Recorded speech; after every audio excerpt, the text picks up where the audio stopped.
Olá, pessoal.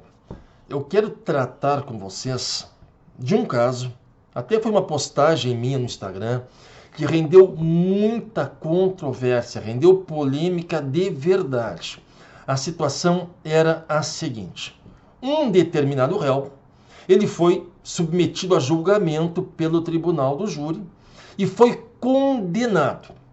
Este acusado, por meio de sua defesa, entrou com apelação alegando a manifesta contrariedade daquele veredito à prova dos autos. Basicamente, esse dispositivo aqui do CPP fundamentou a apelação.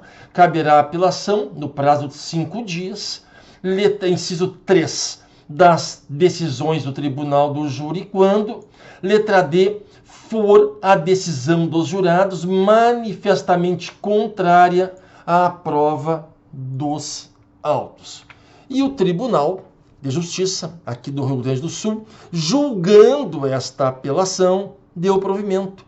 Entendeu que realmente aquele veredito dos jurados contrariava a integralidade da prova do processo.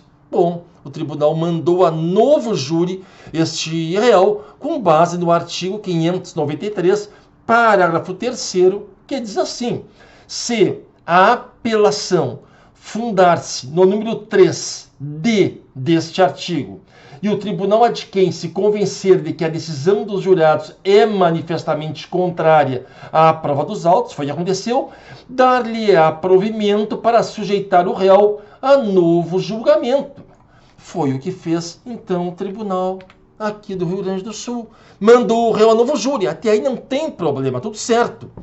O problema que surgiu é o seguinte: diante do aprazamento de nova data, a defesa resolveu apresentar um outro rol de testemunhas para serem ouvidas em plenário do júri. No primeiro julgamento, já haviam sido ouvidas testemunhas, só que agora, diante de um novo júri que se avizinhava, a defesa apresentou um novo rol e o juiz indeferiu a oitiva daquelas novas testemunhas, dizendo não, podem ser ouvidas apenas as testemunhas que foram arroladas para efeito do primeiro júri. E este réu, então, foi julgado pelo tribunal do júri e foi novamente condenado.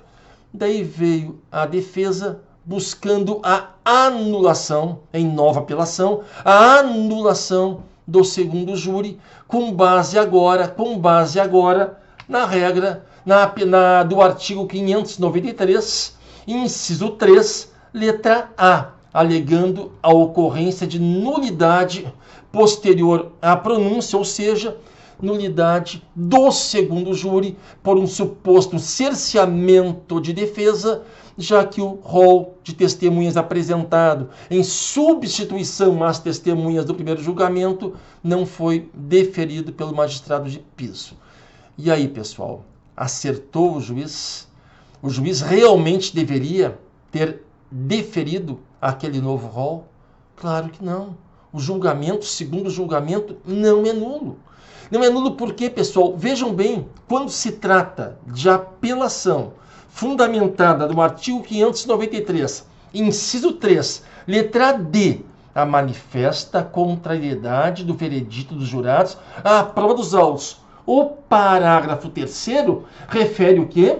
Refere que o tribunal, então, dando provimento a esta apelação, reconhecendo a contrariedade à prova dos autos, determinará a sujeição do réu a um novo júri.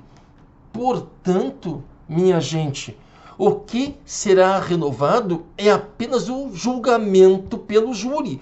Os atos anteriores à sessão de julgamento, eles permanecem íntegros, inclusive aquele momento de requerimento de provas a serem realizadas logo antes ou no curso da sessão de julgamento, aquelas previstas lá no artigo 422 do Código de Processo Penal.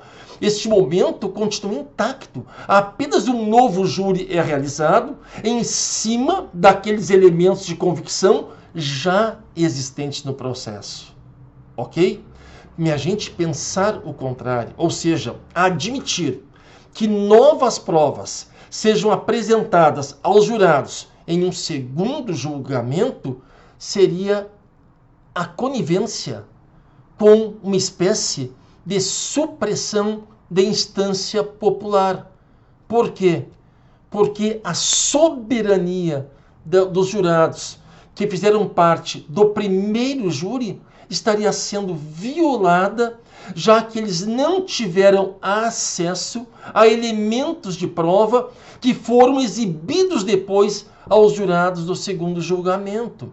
E atenção, quando se trata de novo júri, seja por força da contrariedade à prova dos autos do primeiro júri, seja por força de anulação por outro motivo do primeiro julgamento, sempre que houver um segundo júri, outros jurados deverão fazer parte do julgamento, ou seja, não pode repetir nenhum jurado do julgamento anterior. Tem uma súmula do Supremo, se não me engano é 206 do STF, que fala que é nulo julgamento pelo júri se participar jurado que já atuou no julgamento anterior. E minha gente, isso aí em nível de STJ já vem de longa data. Não é de agora que o STJ vem pensando assim. Olhem só este julgamento, por exemplo, aqui. Ó. Ele foi um julgamento em 2013 do habeas 243452, dizendo o quê? Que quando o tribunal adquém dá provimento ao apelo para determinar a realização de um novo julgamento, pelo fato do primeiro veredito ter sido considerado manifestamente contrário à prova dos autos, aqui, pessoal, não se pode admitir que haja inovação no conjunto probatório que será levado ao conhecimento do novo conselho de sentença. É exatamente isso. E houve julgamentos posteriores. Esse aqui, por exemplo, que é do recurso ordinário em habeas, 46134, julgado em 2015, a orientação foi a mesma. A alegação de cerceamento de defesa não merece prosperar, uma vez que a defesa teve a oportunidade de apresentar o rol de testemunhas a serem ouvidas no plenário do júri, entretanto, permaneceu silente. Neste caso, a defesa, então, não havia requerido, antes do primeiro julgamento, a produção de prova testemunhal em plenário e resolveu, no segundo júri, fazer esta postulação. Olhem o que disse o STJ.